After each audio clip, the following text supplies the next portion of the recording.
साङ्किमन्निनयनं वन्दे मुकुन्दप्रियं वन्दे भक्तजनाश्रयजवरदं वन्दे शिवं शङ्करं गुरुर्ब्रह्मा गुरुर्विष्णु गुरुर्देवो महेश्वर गुरुर्साक्षात् परं ब्रह्म तस्मै श्रीगुरुवे नमः। ॐ परमात्मने नमः।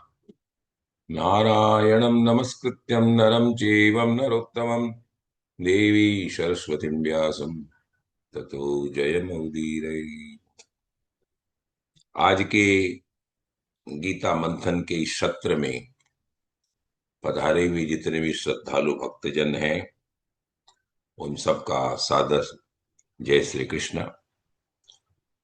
भगवान आनंद कंद श्री कृष्ण चंद्र की ऐसी अनुकंपा एवं भगवती राधा रानी की कृपा से हम गीता के 6वें अध्याय का ये हमारा तीसरा सत्र है, जिसमें हम श्लोक संख्या 20 से 28 तक की चर्चा करेंगे। बंधुओं, अभी तक हमने गीता के अर्जुन विषाद योग से प्रारंभ कर करके ज्ञान सत्र की यात्रा में कर्मयोग का विशद वर्णन भगवान पद्मनाभ के मुखारविंद से सुना। भगवान ने कर्म की विशद व्याख्या बताते हुए हमें 6वें अध्याय के अंदर में ध्यान योग का विशद वर्णन और हम जीवों के कल्याणार्थ ठाकुर ने प्रस्तुत किया। मनोजयी ध्यान योग क्या है, योगारूढ़ जीव के क्या लक्षण होते हैं, और जो योग के अंदर में आरूढ़ हो जाते हैं उन्हें क्या प्राप्ति होती है, ध्यान हमें कैसे करना चाहिए, उसमें हमें क्या क्या प्रिकॉशंस भगवान ठाकुर बताते हैं करने चाहिए, जिसमें डू और डोंट की परिभाषा भगवान ने बताई।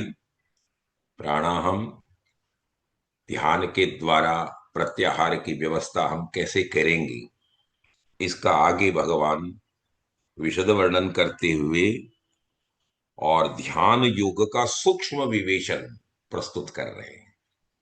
ध्यान योग कर्मयोग का ही एक पार्ट है, लेकिन इसमें ध्यानावस्थित जो जीव हैं, जो समाधिस्थ हमारे योगी जन हैं, वो किस तरीके से अपने मन का कंट्रोल करते हुए, उसके ऊपर में विनयमन करते हुए, विभिन्न इंद्रियों से अपने विषयों को हटाते हुए मन को एकाग्र कर भगवान का चिंतन, भगवान का मनन और अनंतोगत्वा उस समाधिस्थ जीव को ब्रह्मभूत योगी ठाकुर कैसे बनाते हैं, उसकी व्याख्या हम आज के इस ज्ञान सत्र के अंदर में भगवती राधा रानी की कृपा से करेंगे।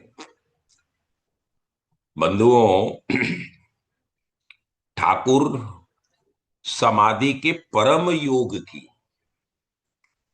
ये हम कैसे उन्नमुख हो सकते हैं, जीव कैसे उस परम योग को प्राप्त कर सकता है, उसका विवेचन करते हुए 20वें अध्याय में हम प्रवेश कर रहे हैं।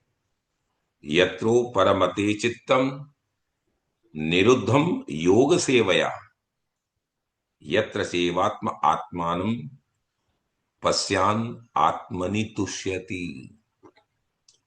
भगवान योग के अभ्यास से हम हमारे चित्त को कैसे निरुद्ध कर सकते हैं, उस अवस्था में हम उपराम को कैसे प्राप्त करते हैं, कैसे उस अवस्था में सूक्ष्म बुद्धि द्वारा परमात्मा का साक्षात्कार करते हैं, सचिदानंद परमात्मा में ऐसे सिद्धस्थ योगी स्वयं आत्म संतुष्टि की भावना से ओतप्रोत होते हैं। योग का सेवन करने के कारण, योगाभ्यास के द्वारा जब चित्त संसार से उपराम हो जाता है, विषय भोग से पूर्ण विरक्ति होती है, क्योंकि बाय डिफॉल्ट हमारा मन विषयों के प्रति आकर्षित होता है। और यहां ठाकुर क्या बताते हैं कि हे जीव, तुमको जो सबसे डिफिकल्ट मेरा ऑर्गन है वो है मन। उसको तुम कैसे ध्यान, विषयों के ध्यान से उसमें विरक्ति का भाव लाते हुए, और जब चित्त बिल्कुल अनासक्त हो जाता है तभी हम उसको, उस स्थिति को उपराम स्थिति कहते हैं। उप माने नजदीक और राम माने साक्षात परमात्मा। जो राम की व्याख्या करते हुए हमारे जितने भी प्रवक्ता, जितने भी आचार्य हैं, वो साक्षात भगवान राम की व्याख्या करते हुए कहते हैं कि वो परात्पर ब्रह्म है।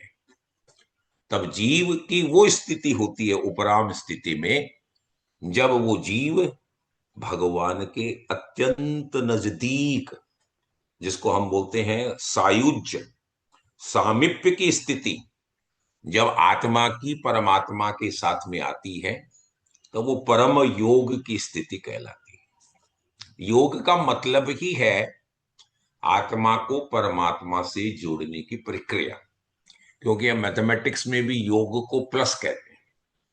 तो जब जीव परमात्मा के एकदम नजदीक आता है, उस नजदीकियों की स्थिति का नाम ही अध्यात्म के अंदर में विशेष रूप से योगस्थ पुरुषों के लिए, जीवों के लिए वो योग कहलाता है। अब इसका उत्कृष्ट उदाहरण आप देखेंगे हमारे सनातन धर्म के अंदर में है, वो साक्षात लक्ष्मण जी का है। भगवान राम के अनुज रामावतार में जो स्वयं शेषावतार हैं, उनका प्राकट्य हुआ है लक्ष्मण के रूप में। अब आप देखिए पूरी दिनचर्या के अंदर में भगवान लक्ष्मण का कितना उदात्त चरित्र है। वैसे तो हम जब उसको अनंतोगत्वा लक्ष्मण जी को देखते हैं तो लक्ष्मण जी तो साक्षात अनंत हैं, शेषावतार हैं, जो साक्षात भगवान की ही विभूति है। लेकिन जब मानवीय अवतरण के अंदर में लक्ष्मण जी का जब अवतरण होता है, प्राकट्य होता है भगवान दशरथ जी के घर में, तो उनका क्या है कि वो जगत के भोगों से उपराम है। उनकी विरक्ति कंटिन्यूअसली विषयों से, जगत के प्रपंच से, जगत की माया से, आकर्षण से उनकी पूर्णतया आ सकती है। और उनका एकमात्र ध्येय, जो धारणा है, जो समाधि की चरमोत्कर्ष स्थिति है, वो हमको भगवान लक्ष्मण के अंदर में मिलती है कि वो केवल, जो उनकी आसक्ति है वो केवल भगवान राम के प्रति ही है, न अपनी पत्नी के प्रति है, न अपने पिता श्री दशरथ जी के प्रति है, न उनके राज्य अयोध्या के प्रति है। वनवास गमन के टाइम पर, उसके समय पर भगवान लक्ष्मण की जो उदार चरित्र का वर्णन वाल्मीकि रामायण और गोस्वामी तुलसीदास जी ने रामचरित्र मानस में किया है, वो यही है कि वो केवल एकमात्र उनके मानस पटल में, धृति में, धारणा में, मन में एकाग्र भाव से, विषयों से, प्रपंच से उपराम भाव आते हुए यदि स्थिति है तो वही साक्षात योगी स्वरूप लक्ष्मण जी की है। निरुद्ध शब्द का प्रयोग यहां भगवान ने किया है। यत्रो परमते चित्तम, परमते चित्तम मतलब हमारे चित्त को हम उपराम करते हुए और उसको निरुद्ध करें। निरुद्धम योग सेवया, जब चित्त योग में पूरी तरह से रमण करने लग जाता है तब वो निरुद्ध होता है। पातंजल योग सूत्र में जहां प्राणायाम का विशद वर्णन भगवान पातंजल ऋषि ने योग सूत्र के माध्यम से दिया है, वो क्या किया है, योग क्या है, योगस चित्त वृद्धि निरोध। चित्त की विभिन्न वृत्तियों से उसको निरोध की स्थिति में ले जाने वाले मन की भाव का नाम ही पतंजलि ऋषि अपने पातंजल योग सूत्र के अंदर में देते हैं कि वो ही योग का स्वरूप है। तो यहां पर भी ठाकुर ने क्या किया, निरुद्धम योग सेवया। तो योग सूत्र के अनुसार कोई भी वृत्ति है जो मन को विचलित करती है, तो मन को विचलित कौन सी करेगी, विषयों के प्रति आकर्षण का, चाहे स्पर्श है, रस है, गंध है, आदि जो हमारे पांच विषयों के प्रति जब हमारी चित्त की वृत्तियां आकर्षित होती है तब हम डुलमुल स्थिति में आ जाते हैं। हमारा चित्त क्या होता है, विचलित होता है। और जब चित्त अपने स्वरूप में अवस्थित हो जाता है तो हमारे यहाँ अध्यात्म में हमको कहा गया है कि हे जीव, तुम जब स्वयं ठाकुर के अंशी हो, ईश्वर जीव अंश अविनाशी। और भगवान गीता के 15वें अध्याय में भी जो कहते हैं मवेवांशो जीवलोकी जीवभूत सनातन है, क्योंकि हर जीव भगवान का ही अंशी है, भगवान का ही एक पार्ट है। तो यदि वो है तो हमारा सहज भाव मन का क्या है, सत्य, चित्त और आनंद, जिसको हम सचिदानंद स्वरूप कहते हैं। तो हम जब प्रपंच से, माया से, प्रकृति के द्वारा अपने आप को उद्वेलित करते हैं विषयों के साथ, ठाकुर की बनाई हुई माया के साथ में जब हम विचलित होते हैं तब हम ठाकुर से अलग हो जाते हैं। जब उन चित्त की वृत्तियों को हम अपने स्वरूप में अवस्थित करना प्रारंभ कर देते हैं, जब हम बाय डिफॉल्ट अपने की सहज भाव में स्वरूप में अवस्थित होते हैं, तब ही वो निरुद्ध स्थिति मानी जाती है। और जब चित्त अपने स्वरूप में अवस्थित होगा तो वह चित्त नहीं होगा, उसका रूपांतरण होगा और वो चित्त आत्मस्वरूप बनेगा। और आत्मस्वरूप बनेगा तो चित्त अपने शुद्ध बुद्ध सचिदानंद स्वरूप के अंदर में अवस्थित होने से वह आत्मस्वरूप बन जाता है, मतलब परमात्म स्वरूप बनता है। उसी समय हमारी चित्त की वृत्तियां निरुद्ध होने से योग के माध्यम से हम ठाकुर के बहुत नजदीक पहुंच जाते हैं। हम ठाकुर के पास हमारा सामीप्य सायुज्य प्राप्त होता है। दूसरा ठाकुर ने कहा यत्र चैवात्म आत्मानम पश्यान आत्मनि तुष्यति। तो वो स्टेज जब आता है चित्त की समाधि की, तो वो क्या, हमारा चित्त क्या करता है, हम अपने सहज और वास्तविक स्वरूप में, आत्म स्वरूप में हम अवस्थित हो जाते हैं। तो चित्त क्या देखता है, वो आत्मा को देखता है। आत्मनि ही पश्यन आत्मनि ही, वो आत्मा को ही देखते हैं। और क्योंकि उस शुद्ध अंतःकरण में जो उसको प्रतिबिंब जो दिखता है, वो प्रतिबिंब किसका दिखता है, वो उसको प्रतिबिंब दिखता है आत्मा का, जो कि चैतन्य है। हम जो बोल रहे हैं, चल रहे हैं, खा रहे हैं, पी रहे हैं, भाग रहे हैं, दौड़ रहे हैं, ये हमारे जितने भी अवयव हैं उसमें जो अंडर करंट भाव है वो है चैतन्यता का, और वो चैतन्यता हमारे आत्म स्वरूप से आती है। इसीलिए ठाकुर गीता के दूसरे अध्याय में सांख्य योग में वर्णन करते हुए कहते हैं कि हे जीव, तुम क्यों व्यग्र होते हो, क्योंकि ये तो तेरा कलेवर है। जो आत्म तत्व स्वरूप हमारा चैतन्य भाव इसमें अंदर में है, वो न तो मरता है, न कोई इसे काट सकता है, न कोई इसे जला सकता है, न कोई इसे गीला कर सकता है, न कोई इसे सोख सकता है, क्योंकि वो स्वयं उस कलेवर को छोड़ करके दूसरे कलेवर में प्रवेश कर जाता है। जातस्य ही ध्रुव मृत्यु ध्रुव जन्म मृतस्य च। और जैसे तुम्हारे कर्मों का फल अपने इस योनि में या अपने पहले की योनियों में अवतरण में जो जीव अपना कर्म का प्रारब्ध संचय करता है, उसके भोग स्वरूप उसकी योनियां प्राप्त होती है। तो वो जब समाधिस्थ स्वरूप के अंदर में चित्त को निरुद्ध कर करके योग के द्वारा जब हम आत्मा से जुड़ते हैं, तब हम हमारे स्वरूप में आत्मा को ही प्रतिबिंबित होते हुए आत्मना आत्मनम पश्यन, शुद्ध अंतःकरण के द्वारा अपने वास्तविक आत्म स्वरूप का ही हम दर्शन करते हैं।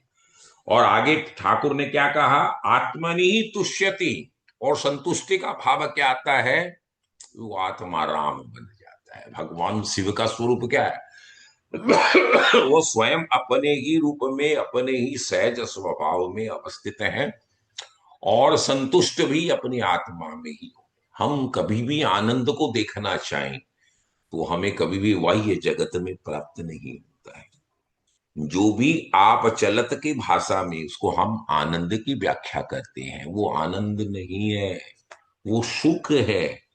आनंद तो साक्षात अंदर में है। जब आप अंतर्मुखी होंगे, जब चित्त को आप निरुद्ध करेंगे, आपके उस स्वरूप में जब साक्षात भगवान का प्रतिबिंबित स्वरूप, जो भी इष्ट का आपका भाव है, वो आपको दिखेगा, तब ही। और यही हमारे योग की स्थिति के अंदर में चरमोत्कर्ष का स्वरूप माना गया है। क्योंकि समाधि में निरुद्ध चित्त किसी भी बाहरी वस्तु का की अपेक्षा नहीं करता है, वो कभी विषयों से आकर्षित नहीं होता है। वो अपने शुद्ध अंतःकरण में प्रतिबिंबित होने वाले आत्मस्वरूप को देखता हुआ स्वयं अपनी तुष्टि का अनुभव करता है। तो ये समाधि की कितना सूक्ष्म विशद वर्णन ठाकुर ने 20वें अध्याय में किया है, 20वें श्लोक में किया। अब 21वें श्लोक में हम प्रवेश कर रहे हैं।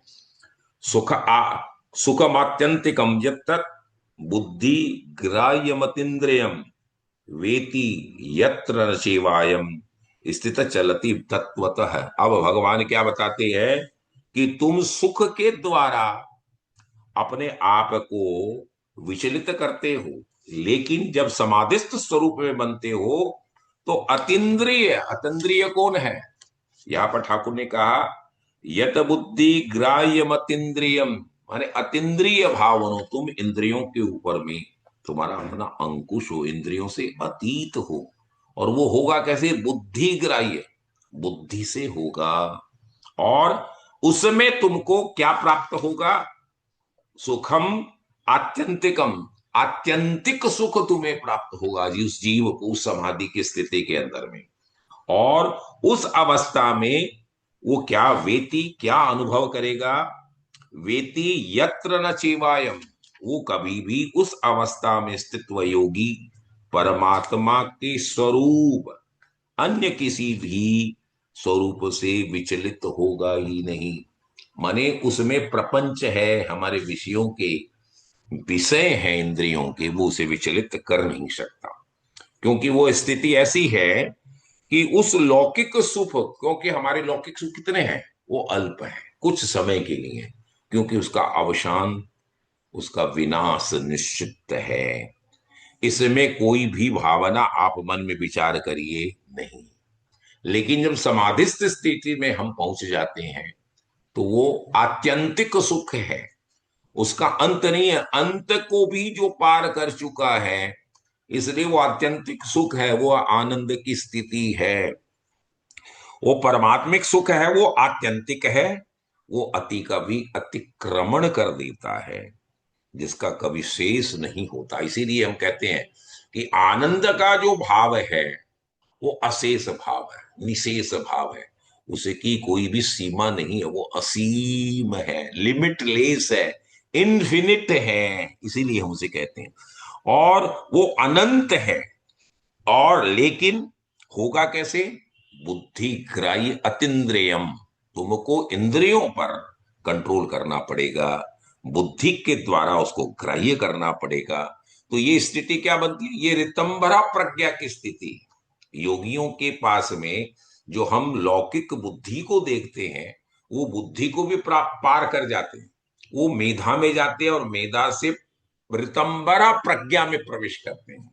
तो हमारा पहला स्टेज बुद्धि है, दूसरी प्रज्ञा है, और तीसरी हमारी प्रज्ञा है। हम बोलते हैं ना प्रज्ञावान है, प्रज्ञावान कौन है, जो इस थर्ड स्टेज की बुद्धि में प्रवेश करते हैं। और ये स्टेज उसे प्राप्त कैसे होता है, भगवान की आत्यंतिक कृपा के द्वारा।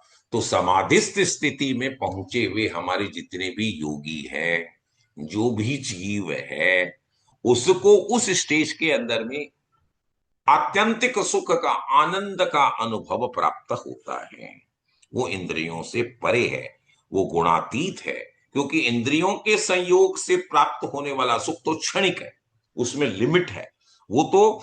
लेकिन ये उनसे ऊपर है। उस स्थिति में तत्व स्थिति, उसको हम बोलते हैं तत्व स्थिति, उस तत्व स्थिति में पहुंच जाने पर उस स्थिति से वो कभी विचलित नहीं होता। ये समाधि का परम सूत्र है।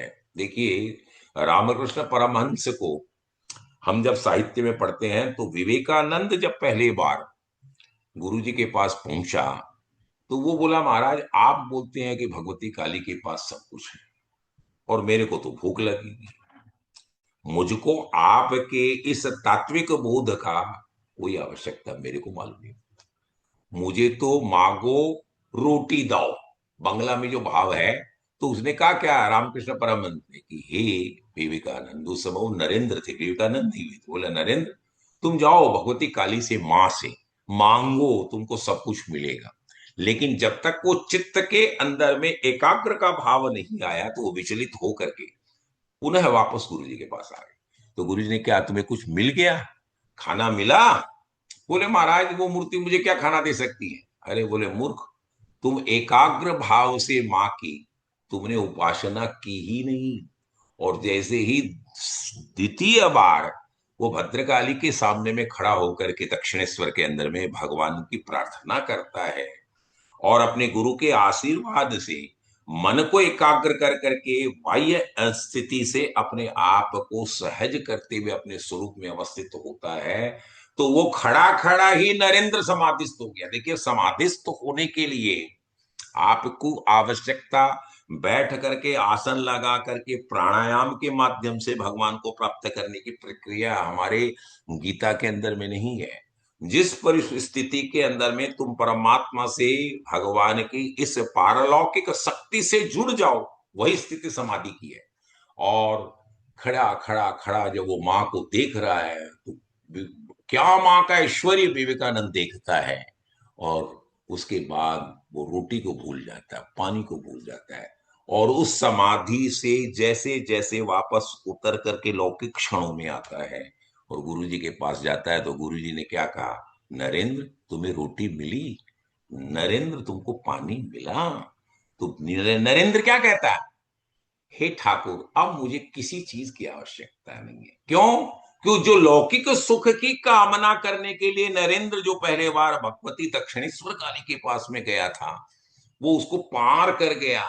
समाधिस्थ स्थिति के अंदर में आने के बाद उसे जो सुख की प्राप्ति हुई वो आत्यंतिक सुख है, जो यहां पर भगवान ने कहा है कि आत्यंतिक सुख तुम्हें प्राप्त होगा, वही आनंद की अनुभूति है।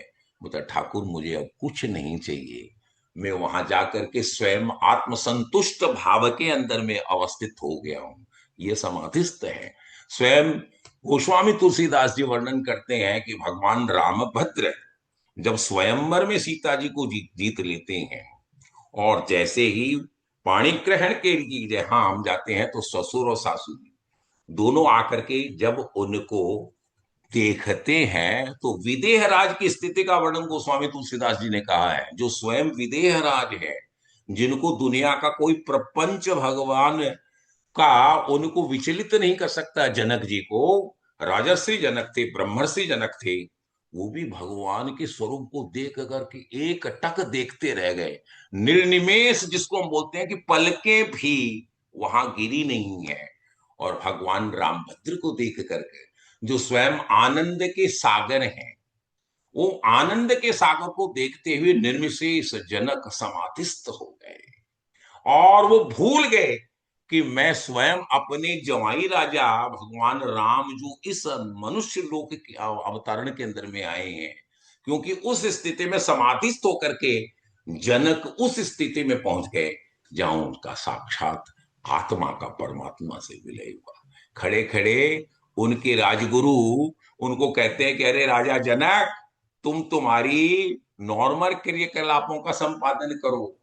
और जैसे ही वो आपस स्थिति में आती है उनकी आंखों से अश्रुपात प्रारंभ हो जाता है। यही समाधिस्थ का भाव है। हमारे यहाँ केवल आसनों पर बैठकर प्राणायाम के माध्यम से चित्त को निरुद्ध कर करके आप ठाकुर को प्राप्त कर सकते हैं, ऐसी व्याख्या हमारे यहां नहीं है। अब हम प्रवेश कर रहे हैं 22वें श्लोक के अंदर। यम लब्ध्वा चापरम लाभम, जो मैंने आपको अभी कहा ना कि उस स्थिति में जाने के बाद में उस सिद्धस्थ योगी को क्या प्राप्त होता है। यम लब्ध्वा चापरम लाभम मन्यते नाधिकम ततः यस्मिन् स्थितो न दुखे न गुरुणा विशाल्य।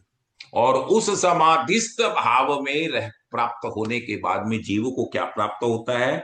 उस लाभ को प्राप्त करने के बाद में उसे कोई दूसरा लाभ की इच्छा रहती ही नहीं है। जैसे नरेंद्र को अब रोटी अन्न जल की आवश्यकता नहीं है, ऐसे ही समाधिस्थ योगी को यम लब्ध्वा चापरम लाभम मन्यते नातिकम ततः यस्मिन् स्थितो न दुखेन।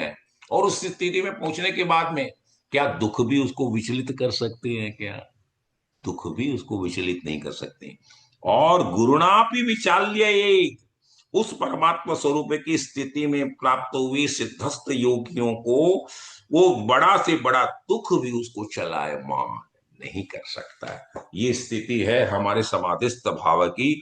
समाधि की उस स्थिति को प्राप्त हो जाने के बाद में कोई दूसरा लाभ उससे बड़ा उसको दिखता ही नहीं है, अनुभव गम्य भाव ही नहीं है। तमाम अपेक्षाओं के लालसाओं के भी यदि उसके सामने में प्रलोभन दिया जाए तो वो समाधिस्थ जीव उसको तुच्छ समझता है, क्योंकि उससे बड़ी और कोई स्थिति उस समाधिस्थ योगी के लिए कोई नहीं है, जिसकी लालसा उसके मन में रहती ही नहीं है, और वो बड़े से बड़े दुख को भी प्राप्त कर। एक व्याख्याकार ने कहा कि यहां पर शब्द ठाकुर ने गुरुणापि विशाल्येत का क्यों किया, गुरु शब्द का भाव इसमें क्यों आया। देखिए, भगवान का वामन अवतार हुआ है, और वामन अवतार में भगवान स्वयं परमात्मा परम ब्रह्म जब राजा बलि के यहां पर भी 3 कदम जमीन मांगने के लिए जाते हैं तो स्वयं शुक्राचार्य जी अपनी अंतर मनस्थिति के द्वारा, क्योंकि वो स्वयं ब्रह्मर्षि थे, उन्होंने पहचान लिया कि ये बामन बटुक नहीं है, ये साक्षात नारायण आया है। तो अपने यजमान को, जो बलि अश्वमेध यज्ञ कर रहा है और 100वां यज्ञ संपादन होने के बाद वो ऐन्द्रादिक सुखों को भी पार कर सकता था, तब स्वयं शुक्राचार्य कहते हैं कि ये साक्षात नारायण है। तुम इसे वचन क्यों दिया 3 कदम देने के लिए, क्योंकि यदि तुम देगा तो तुम्हारा सर्वनाश निश्चित है, क्योंकि परात्पर परम ब्रह्म तुम्हारे द्वार पर एक बटुक के रूप में, विक्षुक के रूप में आए हैं। तब स्वयं उस स्थिति में जो भगवान के रूप लावण्य को देख कर करके, और बलि जो कि स्वयं प्रहलाद जो भगवान के अनन्य भक्त उनका पौत्र है, वो कहता है गुरुजी मैं आपकी भी बात अब नहीं मानूंगा, क्योंकि मेरा मन इनको देखने के बाद में जो आत्मसंतुष्टि का भाव मुझे प्राप्त हो रहा। देखिए यो है असुरराज, ऐसी कोई आवश्यकता नहीं है कि समाधि में जाने के लिए केवल देवताओं को ही परमिशन है, उसमें असुर, उसमें दैत्य, उसमें यक्ष और राक्षस भी प्रवेश कर सकते हैं। और वो कहते हैं कि मैं गुरु जी की भी बात नहीं मानता हूं। तो वो इस तरह के प्रलोभनों से भी, दुख भी बोलते हैं कि मैं तुझे श्राप दे दूंगा, कमंडलू में प्रवेश कर रहे हैं, और वहां पर शिखा के द्वारा उनका ये भाव समाप्त होता है। तो उस स्थिति में वो उदासीन बनते हैं, उनको न तो सुख और न दुख विचलित नहीं कर सकता। इसलिए यस्मिन स्थितो न दुखे न तो दुख से विचलित होता है, न सुखों के प्रलोभन से वो होता है। और गुरुणापि विशाल्येत, उसके मन में यदि ऐसे भी मोस्ट पावरफुल जैसे आचार्य हैं, जैसे गुरु हैं, वो भी यदि विचलित करना चाहे तो उस स्थिति में पहुंचने के बाद में वो जीव उसको भी पार कर जाता है। 23वें श्लोक के अंदर में ठाकुर हमें बोलते हैं त्वम विद्याद दुख संयोग वियोगम योग संगीतम स निश्चयन युक्तव्यो योगो निर्वाण चेतसा। देखिए भगवान की कितनी करुणा है कि यहां पर भगवान योग की एक अलग ही परिभाषा दे रहे हैं। हम लोगों ने गीता के अंदर में देखा है, योग है कर्मसु कौशलम की व्याख्या भगवान ने दूसरे अध्याय के अंदर में सांख्य योग में दी, 50वें श्लोक के अंदर में, कि जो लोग अपने कर्म संपादन करते हुए भी बड़ी एक्सीलेंटली, डेडिकेटेडली, समर्पित भाव से यदि कार्यों का भी संपादन करते हैं, तो वो साक्षात योग का स्वरूप बनता है। लेकिन दूसरा भगवान ने बताया समत्व योग उच्यते, और जब जीव समत्व का भाव लेता है, मन निर्द्वंद बनता है, जिस पर लाभ, हानि, सुख, दुख आदि का भी प्रभाव नहीं पड़ता है, तो समत्व में अवस्थित होने वाला जीव भी योगी बनता है। यहाँ एक ठाकुर बहुत ही सुंदर व्याख्या दे रहे हैं। वो क्या है? यहाँ ठाकुर एक तीसरे परिभाषा योग की देते हैं, त्वम विद्याद दुख संयोग वियोगम। ये ठाकुर की तीसरी योग की परिभाषा है। कई आचार्यों ने और गीता के भाष्य में लिखा है कि भगवान की कितनी करुणा है, विशेष रूप से हम गृहस्थियों के लिए, जो हम केवल दुख के आलय में फंसे हुए हैं।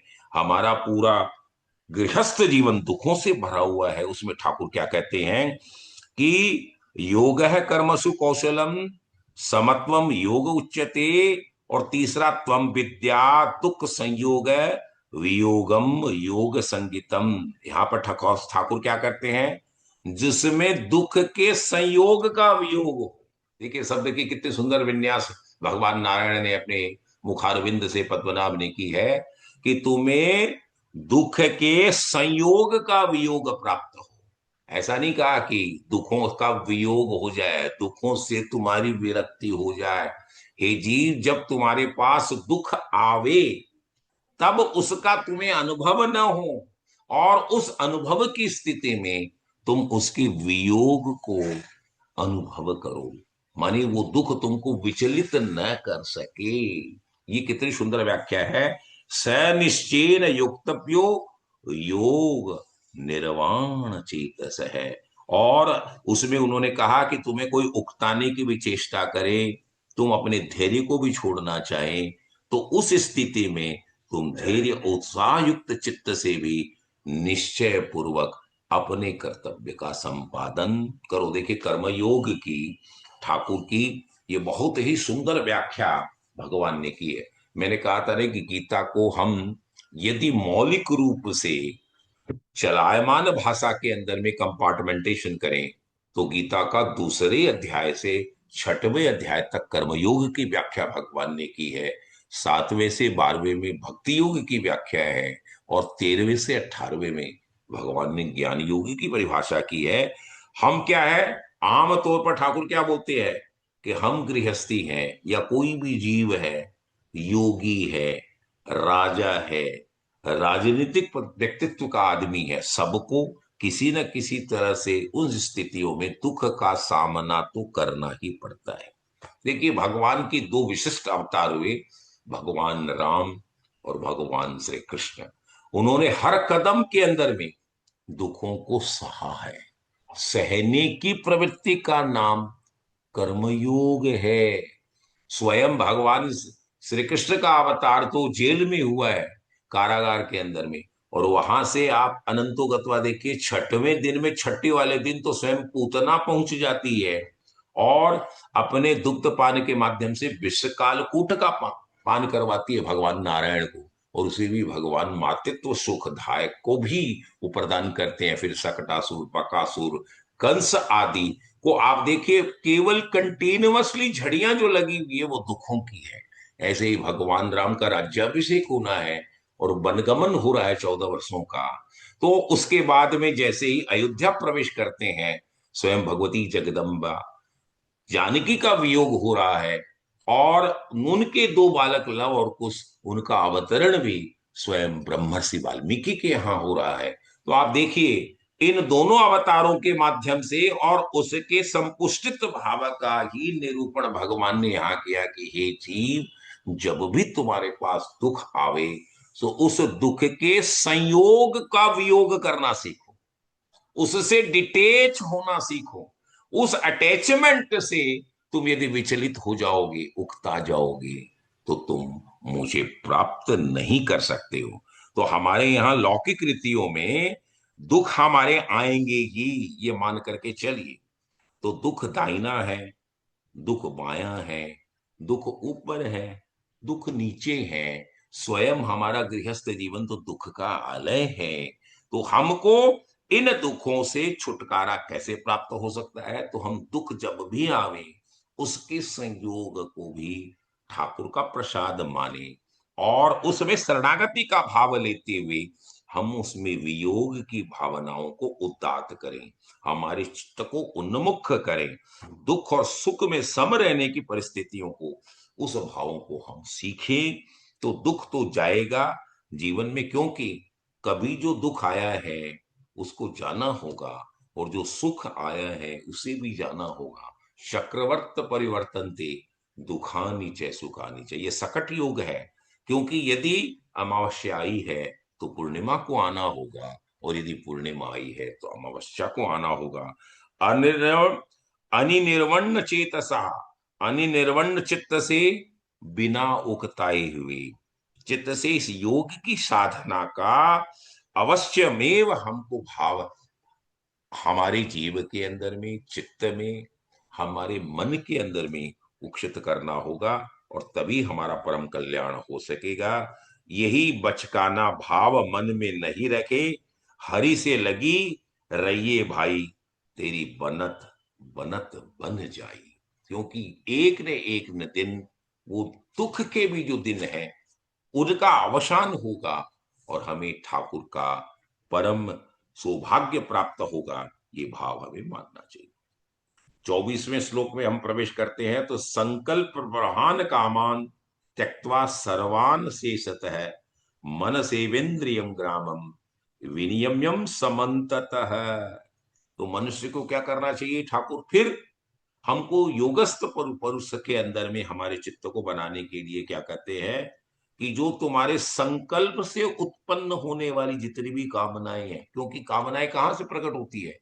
वो हमारे किसी रिजॉल्व से होती है, हमारी कामनाओं से होती है। तो संपूर्ण कामनाओं का सर्वान शेषत है, माने उसको निशेष रूप से त्याग कर, प्रभान कामान त्यक्त्वा, उनको छोड़ो, और मन सेवेंद्रियम, मन के द्वारा इंद्रियों के समूह को, इंद्रियों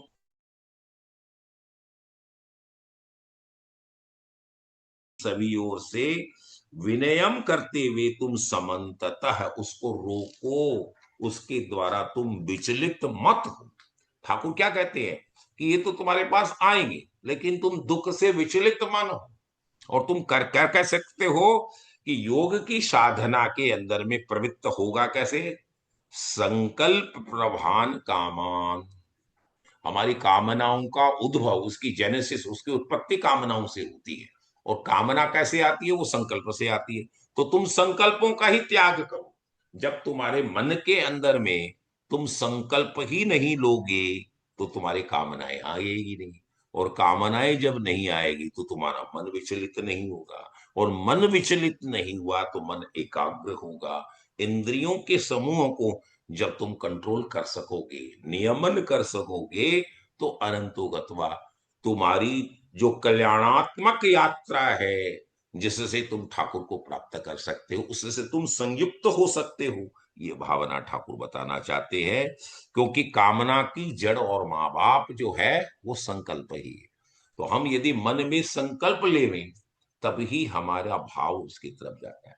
और जब कामनाओं की पूर्ति नहीं होती है तो क्या होता है? क्रोध उत्पन्न होता है। और क्रोध जब उत्पन्न होता है तो हमारी बुद्धि विनष्ट हो जाती है। और बुद्धि विनष्ट होती है तो साक्षात ठाकुर क्या बढ़ते हैं? बुद्धि नासा प्रणश्यति ही। और जैसे ही हे जीव, ते में तुम्हारी बुद्धि का विनाश हुआ, तो तुम अनंतो गत्वा, तकलीफ तकलीफ तकलीफ में चले जाते हो, तुम्हारा कम नाश हो जाता है। ठाकुर की तो शब्द है कि तुम्हारा नाश होता है। बुद्धि नाशात प्रणश्यति। तो हम इसमें रहे ही नहीं, रखते ही नहीं, उसके अंदर में हमारा संयुक्त स्वरूप नहीं हो, तो सब कामनाओं का अशेष रूप से त्याग कर करके, कैसे अशेष कैसे होगा? जड़ मूल से। जब हम उसकी जड़ के लिए, माने जड़ उसकी क्या है, संकल्प। तो यदि हम संकल्प न लेवें तो वह कामनाएं उत्पन्न ही नहीं होगी, और जब कामनाएं उत्पन्न नहीं होगी तो हम अनंतो गत्वा, उसको मन के द्वारा एकाग्र करते हुए इंद्रियों के अंदर में जो हमारा आकर्षण है उससे हम अपने आप को विरक्त कर सकते हैं, उसको त्यागे। और यही प्रत्याहार की स्थिति है। धारणा के बाद में प्रत्याहार की भावना आती है, और प्रत्याहार के बाद समाधि की स्थिति आती है। प्रत्याहार क्या है, हमारे हर इंद्रियों का एक आहार है। जैसे हम आंख से कोई अच्छे से अच्छे को देखना चाहते हैं, तो ठाकुर क्या बोलते हैं, उसको प्रत्याहार माने उलट दो, उसको मत देखो। हम अच्छे से अच्छे गंध को एक्सेप्ट करना चाहते हैं, तो हमारे नासिका का आहार क्या है, गंध, तो उसको उल्टो। तो मतलब जितने भी विषयों के आनंद जो तुमको बाह्य जगत में प्राप्त हो रहे हैं, उससे तुम अपने आप को उपराम स्थिति के अंदर में लेके आओ, प्रत्याहार स्थिति के अंदर में लेकर के आओ। जैसे हमारी रसना है जीव, हम स्वाद के प्रति आकर्षित होते हैं, तो हमको स्वाद से हटना होगा। माने स्वाद क्या होगा, तुमको अनंतो गत्वा, तुम ज्यादा खाओगे तो तकलीफ है, कम खाओगे तो तकलीफ है। जो यथेष्ट है, मितभुक है, उस भाव में तुम, जैसे हमने गत सत्र के अंदर में आहार की व्याख्या की थी, तो हमको उन आहार से उल्टे स्वरूप में चलना होगा, तो उसको हम बोलते हैं प्रत्याहार। तो प्रत्याहार की स्थिति कैसे आएगी, मन की एकाग्रता से। इंद्रियाणाम मनश्चास्मि, सारी इंद्रियों का राजा क्या है, मन। जब मन में ही संकल्प नहीं है, मन में ही कामनाएं नहीं है, तो हमारी इंद्रियों का जो भाव आहार के प्रति आकर्षित होगा वो अनंतोगत्वा होगा नहीं, और तुम्हें सब कुछ प्राप्त हो जाए। लेकिन प्रश्न ये उठता है कि क्या हम इन लौकिक क्रियाओं का संपादन न करें तो हमें क्या प्राप्त होगा। आगे देखिए ठाकुर क्या विशद व्याख्या करवा रही है 25वें और 26वें श्लोक के अंदर में, कि समाधिस्थ स्थिति के अंदर में पहुंचने के बाद में तुम्हें सब कुछ प्राप्त हो जाता है। तो 25वें, सने सने उपरमेद बुद्धया धृतिगृह्यतया आत्मसंस्तम मन कृत्वा न कंचित चिंतये।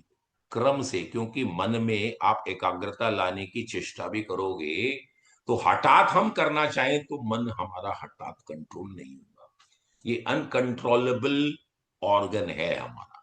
तो इसे अभ्यास के द्वारा, सने सने, धीरे धीरे अभ्यास के द्वारा हम उपरति को प्राप्त कर सकते हैं। और करेंगे कैसे, धृति गृहतया बुद्धया मनया, माने पहले हम करेंगे उसको धैर्यपूर्ण, बाय पैशंस। तो धृति हमारी जो होती है वो हमारी बुद्धि से ऊपर की स्थिति है। तो हम जब पैसेंस के अंदर में धैर्य के द्वारा उसको प्राप्त करते हैं, तब हमारा धैर्य धृति का भाव आता है। बुद्धया, बुद्धि के द्वारा, मन को हम आत्मसंस्तम, परमात्मा में अपने आप को स्थित करके, परमात्मा के सिवाय, और उसमें उस स्थिति में क्या पहुंचते हैं, कृत्वा न कंचिदपि चिंतयेत, अन्य किसी चीजों का चिंतन उस समाधिस्थ योगी को, उस जीव को करने की आवश्यकता नहीं है। माने ठाकुर क्या बोलते हैं, तुम्हें सब कुछ प्राप्त होगा। तो सने सने उपरमेत, धीरे धीरे उपरति प्राप्त होगी, मन के ऊपर, चित्त के ऊपर, शरीर की इंद्रियों के ऊपर, और धीरे धीरे नियंत्रण प्राप्त होगा बुद्धि के द्वारा, धैर्य धीरज के द्वारा, और मन के द्वारा हम उपरति स्थिति को प्राप्त होंगे। और आत्मस्थ भाव में हम मन को आत्मा में सम्यक रूप से स्थित कर पाएंगे। तो यही हमारी साधना की सही स्थिति होगी। और उस स्थिति में पहुंचने के बाद में आत्मा का परमात्मा के साथ विलय, या हम जिसे कर सकते हैं, हमारे वेदांत में वो व्याख्या है, शिवोहम शिवोहम, वो जीव और परम ब्रह्म परमात्मा में कोई फर्क नहीं है, और वही शिव का भाव है। शिवो हम, मैं स्वयं शिव हूं। योगी स्वयं अपने आप को कहते हैं कि जब मैं उस स्थिति में पहुंच जाता हूं, जब बाहर के प्रपंच मुझे विचलित नहीं कर सकते हैं, मेरी बुद्धि धैर्य धृति के द्वारा जब हम भगवान के अलावा और अन्य किसी का चिंतन न करते हैं, अनन्या चिंतयन्तु माम ये जना पर्युपासते तेजाम नित्याभियुक्तानाम योगक्षेमम वहाम्यहम। अनन्यता का भाव चाहिए, मेरे अलावा कोई दूसरा नहीं। तो आपकी सारी चीजों की व्यवस्था ठाकुर योग और क्षेम की करते हैं। ये अवस्था जब आएगी तब उस स्थिति में हम पहुंचेंगे। और 26वें श्लोक में यतो यतो निश्चरति मनः चंचल मस्तिरम ततस्ततो निशम्येव आत्मनीव वसम नयेत। लेकिन जिसका मन वश में नहीं हुआ तो क्या होगा? तो ठाकुर आप डू और डोंट की व्याख्या परवाते हैं। यदि तुम स्थिर न कर पाए तो चंचल मन से जिन जिन यता यता निश्चरति मन चंचल मस्तिरम, हम विषयों के प्रति आकर्षित होंगे तो हमारा मन विचलित होगा। तो हमारा जब जब मन उन इंद्रियों के विषयों के अंदर में रमण करेगा, विचरण करेगा, ततः ततो तब वो उस स्थिति में क्या करेगा? उसको करना क्या है? नियम्यम माने कंट्रोल करना, रेगुलेट करना है, रोक कर यानी हटाकर उसे बार बार ततो ततो नियम्य में तदात्म मन्येव वसम नयेत, उस पर अपना अधिकार जमाओ, उसको कंट्रोल करो इंद्रियों को, और चित्त को निरुद्ध स्थिति में ला करके परमात्मा के साथ उसका सायुज्य करो। नहीं तो तुम विषयों के अंदर में आकर्षित होगे तो जीव तुम कभी भी ये भाव प्राप्त नहीं कर सकोगे। तो मन तो बड़ा चंचल है, इसलिए जहां जहां हम जाएंगे तो निकल करके वो भाग भाग करके विषयों की तरफ जाएगा। तो उस स्थिति से हमको उसको पकड़ करके नियमन करते हुए उसको कंट्रोल कर करके नियंत्रित करना होगा। आत्ममन्ये वसम नहीं। अब भाव क्या है? आप विषयों के अंतर्गत कार्य कर रहे हैं या विषय आपके अंतर्गत कार्य कर रहे हैं? वसम वसी शब्द का प्रयोग है। वसम सिचुएशन यह है कि वश कौन करता है?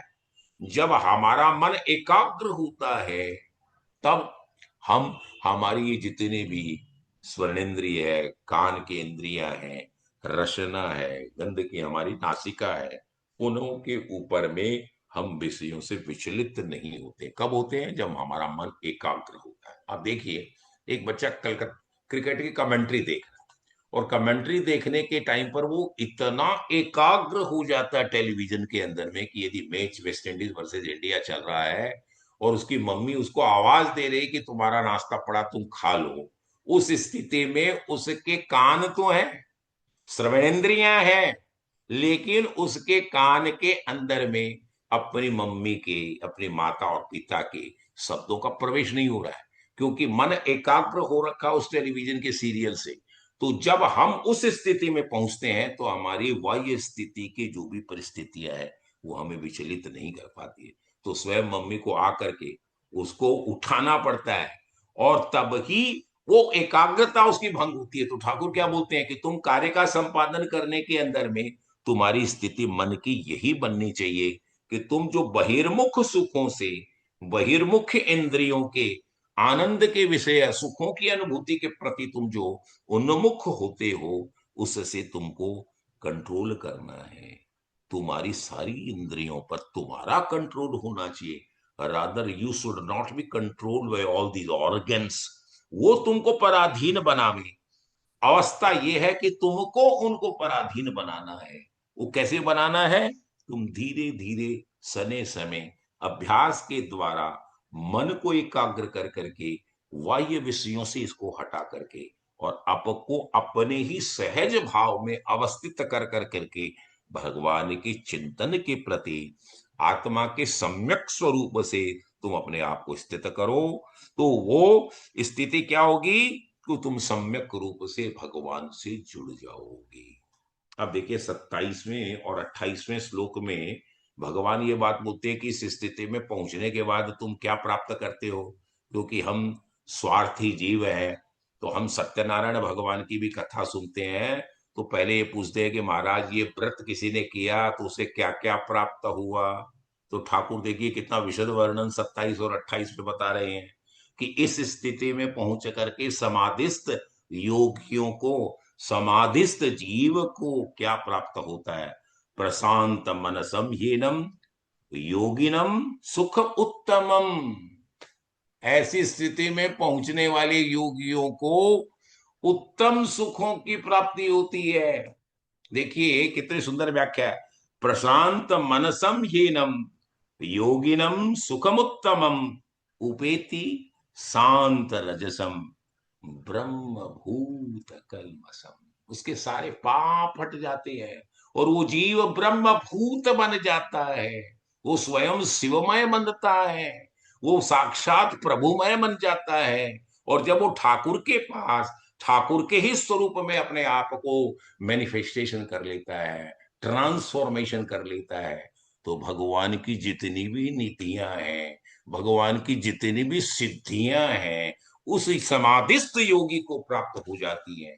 जैसे भगवती जगदम्बा जानकी ने हनुमान जी महाराज को कह दिया, अष्ट सिद्धि नव निधि के दाता असबर दी जानकी माता। जब साक्षात भगवती भक्ति के साथ में, जो भक्ति स्वरूपा है माँ जानकी जी, उनके सामने साक्षात भगवान की उदात्त दास्य भक्ति की पराकाष्ठा साक्षात हनुमान जी महाराज पधारते हैं, तो उनको हर तरह की सिद्धियां, हर तरह की निधियां भगवती जगदम्बा प्रदान कर देती है। जहां भगवान और भगवतियां जब उस खजाने को खोल देती है, तिजोरी को खोल देती है, तो ब्रह्म भूत होने वाले जीव के पास में क्या चीज की कमी रहती है? तो समाधिस्थ ब्रह्मभूत योगी की उपलब्धि का ठाकुर क्या वर्णन कर रहे हैं कि जो ब्रह्मभूत योगी है उसे उत्तम सुख छोड़कर उसके पास आते हैं। आपको नहीं जाना पड़ता है, उस जीव के पास में सारे उत्तम सुख स्वयं खड़े होकर के उसको प्रणाम करते हैं कि हे जीव, तुम्हें क्या चीज की जरूरत है? जब समाधिस्थ योगी होता है तो सारी भगवान की ट्रेजरी, सारा एसपीजी, कमांडो, आईबी, वो सारे उसके साथ लग जाते, उसको किसी के भय की आवश्यकता नहीं होती है। हमारे आदि शंकराचार्य साहित्य को हम जब देखते हैं तो दिन में 12 बजे के आसपास में केरला में भगवान आदि शंकराचार्य, हमारे यतियों का नियम है कि वो कहीं पर भी अन्न का ग्रहण नहीं करते, क्योंकि वो स्वयं स्वपाकी नहीं होते हैं, उनके यहाँ चूल्हा नहीं जलता है। वो स्वयं भिक्षा से जो अन्न उनको प्राप्त होता है उसी के अंदर में संतुष्टि लेते हैं। और जिस दरूजे के ऊपर में दरवाजे पर चले जाते हैं, 3 बार हमारे यतियों का नियम है कि नैष्ठिक ब्रह्मचारी योगियों को 3 बार आवाज देनी है कि हे भगवती अन्नपूर्णे, तुम मुझे अन्न का दान दे दो। अन्नपूर्णे सदा पूर्णे शंकर प्राण वल्लभे, जो स्वयं भगवान योगीश योगीराज भगवान शिव, उनका जो स्वरूप ऐसा ही है, तो हमारे यतियों के लिए भिक्षाम देही माँ अन्नपूर्णे।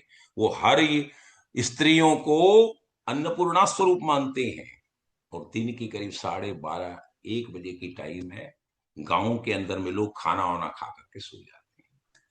उन्होंने एक आवाज दी, किसने? भगवान आदि शंकराचार्य ने, भिक्षाम देहि मां अन्नपूर्णे। एक बार कहा, नहीं आई।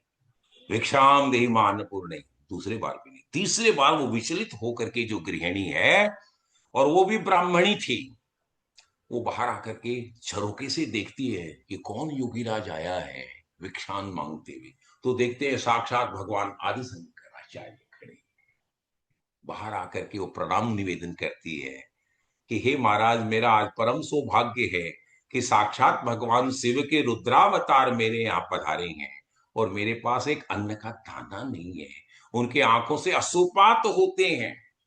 और वो गृहिणी कहती है कि मैं क्या आपको दे सकता हूँ, मेरे पास तो चौका भी जो था वो भी समाप्त हो गया, खाना वाना खा करके भी हम लोग हमारे उस नित्य नैतिक कर्म से उपरत हो चुके हैं। तो स्वयं अपनी दिव्य दृष्टि से भगवान आदि शंकराचार्य देख करके उस गृहिणी से कहते हैं, गृहिणी, तेरे एक छीके के ऊपर में एक आंवले का फल पड़ा हुआ है। तुम आंवले का फल को हम धृति कहते हैं। जगत धात्री पूजा आती है हमारे यहाँ, वो आंवले नवमी को ही होती है। वो साक्षात भगवती जगदम्बा का स्वरूप है। तुम वो मुझे एक भिक्षा के अंदर में वो आंवले की फल को दे दो। वो जब स्वयं जाकर के छीकर पर देखती है तो कई दिनों से पड़ा हुआ आंवला काला हो गया था। एकदम सूख गया था, छोटा सा फल था, और ला करके उन्होंने भगवान शंकराचार्य की झोली के अंदर में रख दिया आमलकी को, कि महाराज आपने ही मुझे और ये बताया, कि मेरे को तो ये भी मालूम नहीं था कि छींके के ऊपर में इतने दिनों से पड़ा हुआ है आंवले का फल पड़ा है। बोला कल्याण मस्तु। गृहिणी को उन्होंने आशीर्वाद दिया, लेकिन उस स्थिति को देखकर भगवान आदि शंकराचार्य विचलित हो गए। उनका भी मन अंदर से अश्रुपात करने लग गया। द्रवित होकर के भगवान शंकराचार्य ने भगवान की स्तुति की कि इस गृहिणी के यहाँ आज अन्न का भी एक दाना, एक स्वयं योगीराज जिनके यहाँ आकर के खड़ा है और अन्न की भिक्षा मांग रहा है, वहां उसे उपलब्ध नहीं हो रहा है। तो साक्षात स्वयं, अब देखिए क्या यह शब्द का प्रयोग क्या है, ठाकुर क्या बोलते हैं, सुखम उत्तमम योगिनम, सारे उत्तम सुख वहां प्रदान आते हैं। तो उन्होंने जैसे ही भगवती लक्ष्मी की उपासना की, और करते ही वहां पर ही भगवान आदि शंकराचार्य ने कनक धारा स्तोत्र की रचना की। उस कनक धारा स्तोत्र की जैसे ही उन्होंने रचना कर करके भगवान भगवती लक्ष्मी को आह्वान किया, तो लक्ष्मी बोली, हे शंकर, बोलो क्या आदेश है। स्वयं सुख चला करके आ रहा है, भगवती लक्ष्मी आ रही है कि मुझे आदेश दीजिए। बोलो मुझे देने की कोई आवश्यकता नहीं है, तुम परिस्थितियों को जानती है। इस गृहिणी का जो संताप है उसको तुम दूर करो। और वहां पर कनक धारा का मतलब है स्वर्ण की मुद्राओं की बरसात हुई है। उस कनक धारा सूत्र का भी यही भाव है। तो जो समाधिस्थ योगी स्वरूप जब हो जाता है, तो उनको सुख मांगना नहीं पड़ता है। साक्षात भगवती लक्ष्मी, भगवती काली, भगवती सरस्वती स्वयं, जो त्रिगुणात्मिका माँ है हमारी जगदम्बा, वो स्वयं प्रकट होकर के और अपने पास जितना ऐश्वर्य उसको लुटाने के लिए खड़ी हो जाती है। लेकिन वो समाधिस्थ योगी ऐसा होना चाहिए कि स्वयं उनके पास सुख चला कर करके और स्वयं दौड़ दौड़ कर करके आकर के प्रदान करते हैं। ये दृष्टांत उसी भाव को दिखाता है। भगवान की ये शब्द है प्रशांत मनसम। कैसा योगीराज आदि शंकराचार्य, जिसका भाव शांत नहीं, प्रशांत। प्रशांत भाव क्या है, जो विचलित नहीं होता। हमारे यहाँ पैसिफिक ओशन है, प्रशांत महासागर हम कैसे कहते हैं, क्योंकि जो जो हमारे महासागर हैं, ओशन है, उनके अंदर में जब वृष्टिपात होता है, जो ऊपर से बरसात की धाराएं गिरती है, तो क्या जल की राशि बढ़ती है क्या? समुद्र कभी भी अपने बैलेंस को, अपनी मर्यादा को नहीं छोड़ता है, इसीलिए वो प्रशांत कहलाता है। मन में भाव कैसा है, जो विचलित न हो परिस्थितियों से। जब अनावृष्टि होती है, जल नहीं आता है, तो क्या सागर का पानी सिकुड़ जाता है क्या? नहीं। तो जब अतिवृष्टि है, तब वो स्वयं उड़ल करके बाहर नहीं आता, और जब अनावृष्टि है तब भी नहीं होता। तो प्रशांत भाव क्या, प्रशांत मन सम। वो योगी कौन ऐसा, जिसका भाव प्रशांत है, जो दोनों परिस्थितियों, द्वंद्वात्मक स्थितियों के अंदर में, न सुख में न दुख में, जो विचलित नहीं होता, वो प्रशांत। प्रशांत मनसम ये नम योगिनम सुखम उत्तमम। ऐसे योगियों के पास मेरे सारे सुख चला करके, दौड़ दौड़ कर करके आते हैं कि हे जीव तुम्हें क्या चाहिए, मैं क्या व्याख्या तेरे लिए करूं। स्वयं नरसी के लिए भगवान नारायण रुक्मणी को लेकर के 56 करोड़ का भाव भरने आ जाते हैं। भाव अनन्यता का है। उपेति शांत रजसम, लेकिन वो भाव ऐसा है कि वो ब्रह्मभूत होना चाहिए। रजसम ब्रह्मभूत कलमसम, उसके सारे पाप समाप्त हो गए हैं। उत्तम सुख स्वयं दौड़ दौड़ करके उनके पास आएंगे, और तभी वो ब्रह्मभूत योगी कहलाएगा। क्योंकि ब्रह्म से जो युक्त है, ब्रह्मभूत कौन है, ऐसा भूत, ऐसा जीव जो स्वयं ब्रह्म स्वरूप बन गया, सहज भाव के अंदर में आ गया है। और उसके एकलमसम, पहला लक्षण क्या है, उसके सारे पाप खत्म हो जाते हैं। वो किसी के द्वारा विचलित नहीं होता। और क्योंकि आगे ठाकुर ने क्या कहा है, उपेति शांत रजसम। रज का जो भाव है, वो हमारे, रज क्या है, हमारे तीन गुण बताए, सत्व रज और तम। रज के अंदर में हमारा प्रमाद, आलस्य, ये भाव आता है। तो तमोगुण से भी हमको ऊपर उठना पड़ेगा, रजोगुण से भी ऊपर उठना पड़ेगा। तो हम आलस्य को, निद्रा को, इन सबों को त्याग कर करके हम कैसे भाव को प्राप्त करेंगे? शांत रजसम। शांत क्या है? सात्विक भाव के प्रति हम ओतप्रोत होंगे, और फिर उसको भी हम छोड़ देंगे तो गुणातीत होंगे। सत्व से भी ऊपर, रज से भी ऊपर, तमोगुण से ऊपर। तो हमारा प्रथम स्टेज है तम, फिर है रज, और फिर है हमारा सत्व। इन तीनों को जब वो पार कर जाएगा, उससे ऊपर उठ जाएगा, तो वो गुणातीत होगा, और गुणातीत होगा तो उस स्टेज में वो ब्रह्मभूत बनेगा। आगे ठाकुर क्या करते हैं? अगेन उसका एम्प्लीफिकेशन करते हुए कहते हैं, युंजन एवं सदात्मानम योगी विगत कलमस है सुखे न ब्रह्म संस्पर्शम अत्यंतम सुखम अश्नुते। वो योगीराज को क्या प्राप्त होता है? कि वो पाप रहित योगी, क्योंकि उसके पास कलमस है ही नहीं। आगे के श्लोक में ठाकुर ने कहा क्या? कि उसके पाप ब्रह्मभूत अकलमसम। कलमस मतलब पाप, और अ मतलब नहीं, जिसके पास कोई पाप ही नहीं है। ऐसा पाप रहित योगी जो है, वो निरंतर युंजन एवं सदात्मानम योगी विगत कल्मष सुखेनम ब्रह्म संस्पर्शम। और वो क्या करेगा? ब्रह्म के संस्पर्ग का, ब्रह्म के सायुज्य का, ब्रह्म के सामीप्य का भाव उसको प्राप्त होगा, और निरंतर उसी आत्मा के, परमात्मा में लगा हुआ वो सुखपूर्वक परम ब्रह्म परमात्मा की प्राप्ति करेगा। और अत्यंतम सुखम अश्नुते, उसको अत्यंत आनंद की प्राप्ति होगी। केवल सुख नहीं, सुखों को भी पार कर करके उस स्टेज में वो पहुंच जाएगा। तो ब्रह्मभूत योगी की ये स्थिति है कि ब्रह्मभूत योगी की महिमा का ठाकुर स्वयं वर्णन कर रहे हैं। देखिए, अपने ही स्वयं जीव क्या बखान ठाकुर अपने मुखारबिंद से पद्मनाभ कर रहे हैं कि गुणातीत ब्रह्मभूत योगी जो है, वो अपनी आत्मा को सदा योग के द्वारा लगाया हुआ विगत कल्मष योगी, जिसके सारे पाप समाप्त हो गए हैं, और जिसने अनायास बिना परिश्रम के ब्रह्म संस्पर्श मालूम, जो स्वयं परमात्मा से युक्त हो गया। जब स्वयं परमात्मा से जुड़ गया, तो जैसे भगवती लक्ष्मी ने उस गृहिणी के ऊपर में समाधिस्थ भगवान शंकराचार्य के दर्शन मात्र से कनक धारा सुवर्ण की बरसात वहां मोहरों की करवाई, उस तरीके से उसे हर तरह के सुख, अत्यंत सुख, जो आनंद की अनुभूति प्राप्त होगी। वो दुख का भोग नहीं करेगा, वह सुख का ही भी भोग नहीं करेगा, क्योंकि न तो उसे दुख विचलित करेंगे और न सुख उसको आकृष्ट करेंगे। उन दोनों परिस्थितियों से वो अपने आप को ऊपर उठा लेगा। और क्योंकि वो दुख या सुख दोनों को ठाकुर का प्रसाद मानेगा। स्वयं भगवान ठाकुर परमहंस रामकृष्ण के कैंसर हुई, कैंसर के अंदर में पानी नहीं पी पाते थे, और उस समय की बात है जिस समय हमारे यहाँ कैंसर का इतना बड़ा डेलिकेट इलाज भी नहीं हुआ था। उनको देख करके विचलित हो गए। कौन? स्वयं भगवान विवेकानंद। उन्होंने भगवती काली का आह्वान किया, दक्षिणेश्वर काली के पास में आर्त भाव से उन्होंने माँ का आह्वान किया। माँ प्रकट हो गई। बोलो बेटा बोलो, तुम मुझे क्यों बुलाए?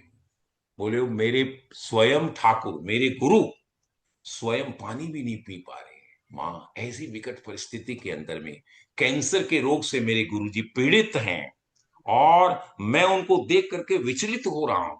तो स्वयं भगवती बोलती है, ये नियति का विधान है।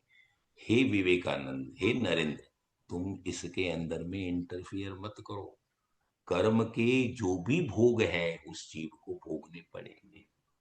इसको तुम कभी भी इंटरफियर कर करके तुम चाहो कि मेरी नियति के अंदर में इंटरफियर करना चाहो, नहीं करो। स्वयं दूसरे कक्ष के अंदर में बैठे हुए मन की ही दृष्टि से, आन जो ज्ञान चक्षु उसके द्वारा, और ऐसे अपने शिष्य नरेंद्र और भगवती भद्रकाली के बीच में चलने वाली वार्तालाप को स्वयं देख रहे हैं, अनुभव कर रहे हैं। स्वयं ठाकुर परमहंस उनके पास दौड़ते दौड़ते स्वयं नरेंद्र आता है, और उनके चरणों में पड़ करके अश्रुपात करते हुए रोने लग जाता है। तो स्वयं नरेंद्र को उठाते हैं ठाकुर परमहंस और बोलते हैं, हे नरेंद्र, तुम विचलित क्यों हो?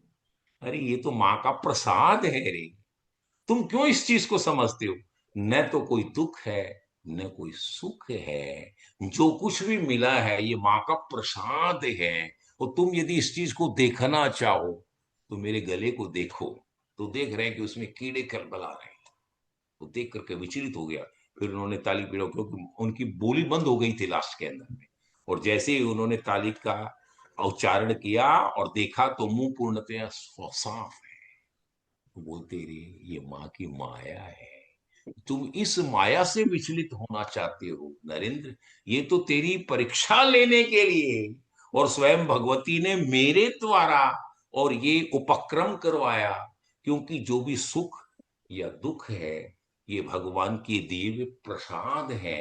तुम समाधिस्थ योगी बनना चाहते हो, तुम्हें इन द्वंद्वों से ऊपर उठना पड़ेगा, इनको भगवान का प्रसाद मानना पड़ेगा। उससे न तो उकताओ, न उनसे विचलित हो, और उसी स्थिति में तुम ब्रह्मभूत योगी बन सकोगे। और जैसे ही भगवान का संस्पर्श सुख तुम्हें प्राप्त होगा, हमें जो सुख प्राप्त होते हैं हम गृहस्थियों को, वो बाह्य जगत के संस्पर्श सुख हैं, जैसे इंद्रियों का सुख है। लेकिन भगवान के युक्ति से, सायुज्य से, सामीप्य से जो मिलने वाला सुख है, वो आत्यंतिक सुख है, और वो उसकी पराकाष्ठा नहीं है। और उस स्थिति में पहुंचने के बाद में दुनिया के सारे सुख, विषय, भोग जो है, वो हमें दुख की योनि है मानती। अनंतो कत्वा, तुम्हें सुख का अनुभव यदि एक बार मिल भी गया, तो प्रकांतर भाव के अंदर में तुम्हें को दुख को अनुभव करना पड़ेगा।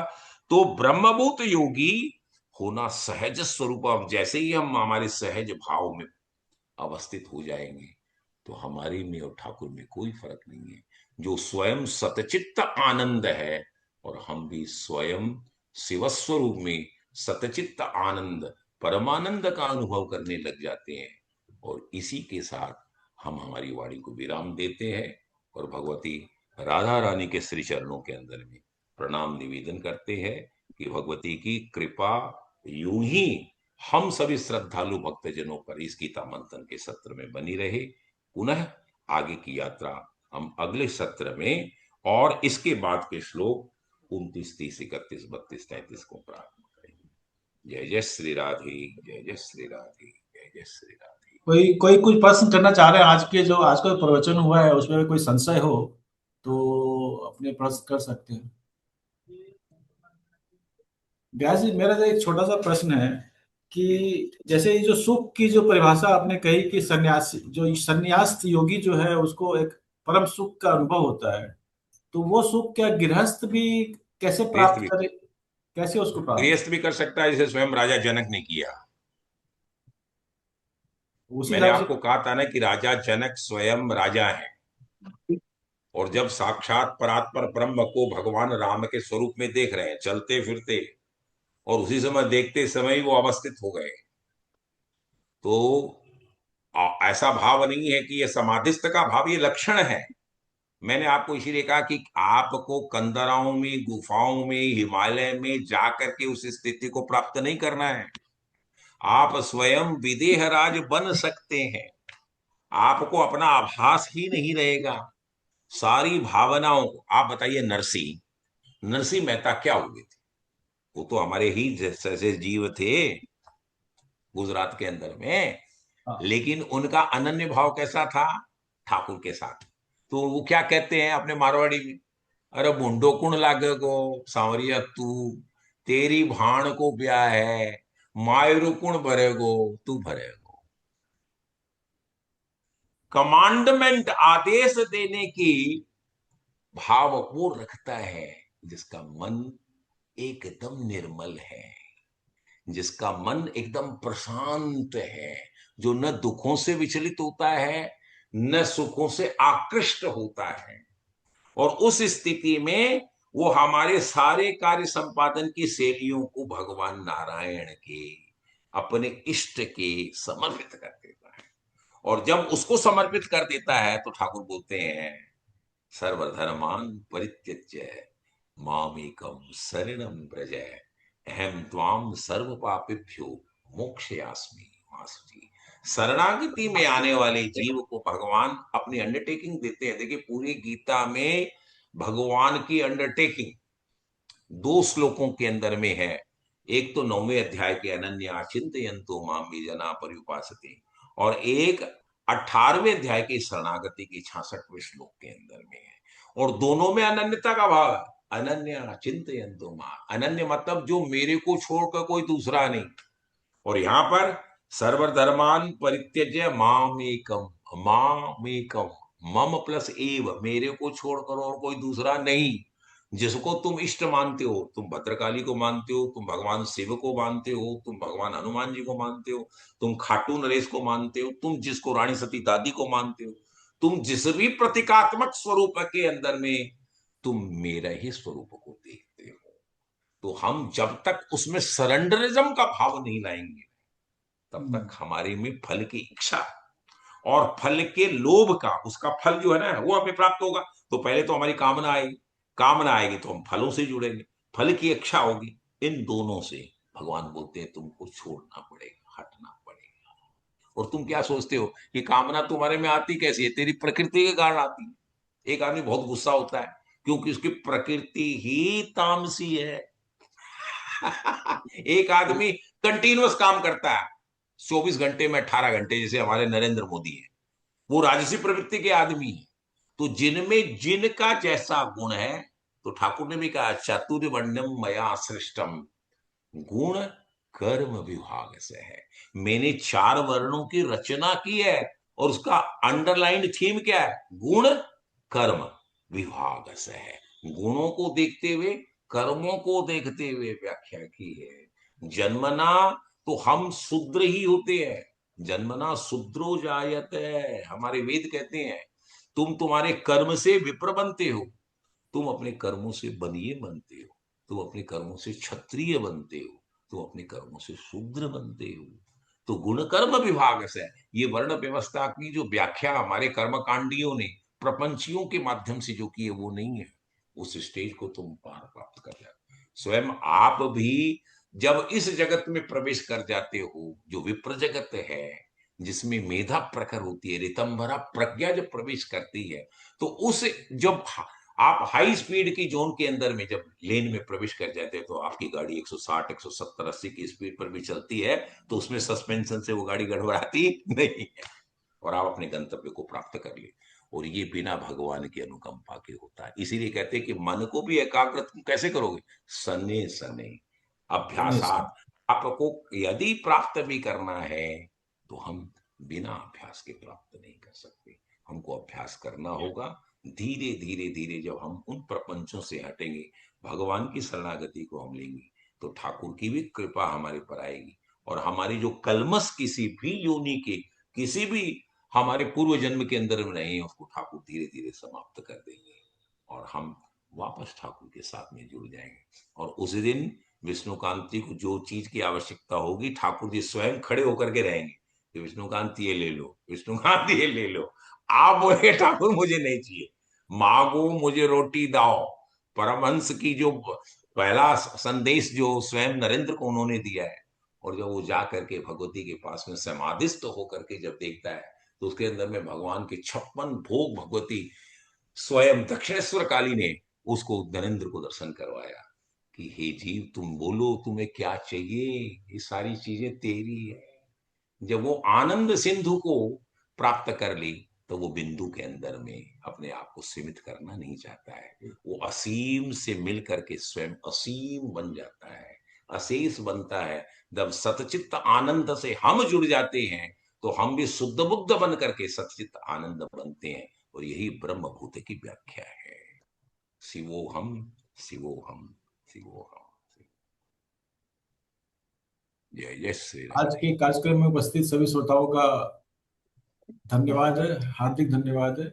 और व्यास जी, आपने आज श्लोक गीता के चैप्टर 6 के श्लोक 20 से 28 का जिस सरल एवं उदाहरण के साथ वर्णन किया, वो काफी इंटरेस्टिंग था और हमारा ज्ञान काफी बड़ा। इसके लिए धन्यवाद। और आगे आपके साथ जुड़े रहेंगे, ये प्रभु से प्रार्थना करते हैं। जरूर। ठीक राधे है। राधे। हरे कृष्ण। राधे राधे। राधे।